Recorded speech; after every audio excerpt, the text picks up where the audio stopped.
राधे राधे दोस्तों, जय श्री कृष्णा। आज हम श्रीमद् भागवत गीता के दूसरे अध्याय के 44वें श्लोक का आनंद लेंगे। राधे राधे। भोगेश्वर्य प्रश्कानाम तयापहत चेतसाम व्यवसायात्मिका बुद्धि समाधो न विधीयते।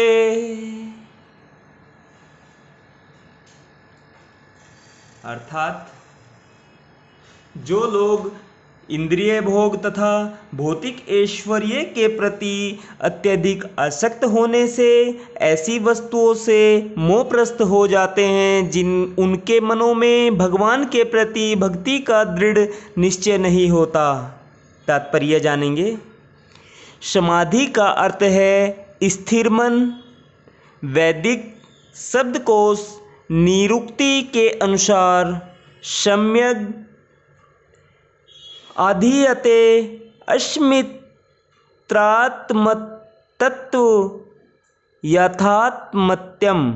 जब मन आत्मा को समझने में स्थिर रहता है तो उसे समाधि कहते हैं। जो लोग इंद्रिय भोग में रुचि रखते हैं अथवा जो ऐसी क्षणिक वस्तुओं से मोहग्रस्त हैं उनके लिए समाधि कभी भी संभव नहीं है। माया के चक्कर में पड़कर वे न्यूनाधिक पतन को प्राप्त होते हैं।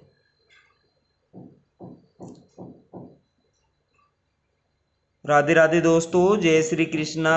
श्रीमद् भागवत गीता का दूसरे अध्याय का 45वां श्लोक।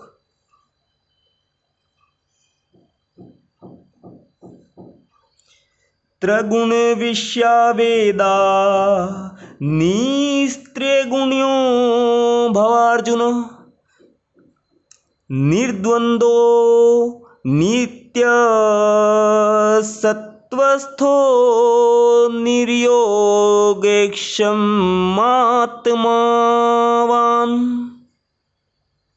अर्थात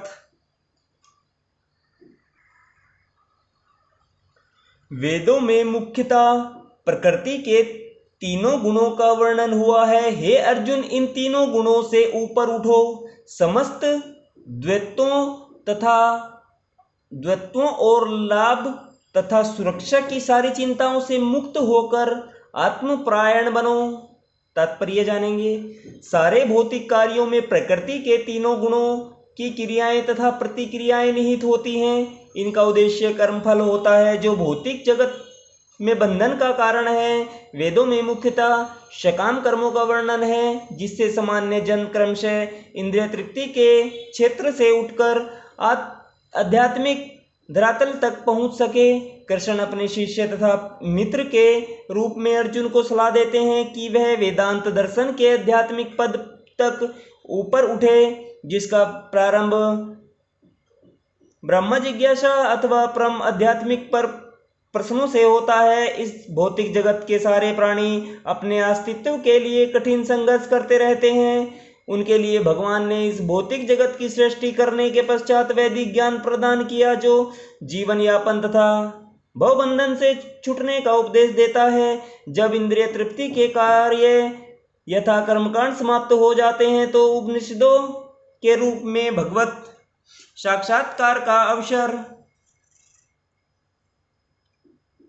प्रदान किया जाता है। ये उपनिषद विभिन्न वेदों के अंश है। उसी प्रकार जैसे भगवत गीता पंचम वेद महाभारत का एक अंग है, उपनिषदों से आध्यात्मिक जीवन का शुभारंभ होता है। जब तक भौतिक शरीर का अस्तित्व है तब तक भौतिक गुणों की क्रियाएं प्रतिक्रियाएं होती रहती हैं। मनुष्य को चाहिए कि सुख दुख या शीत ग्रीष्म जैसी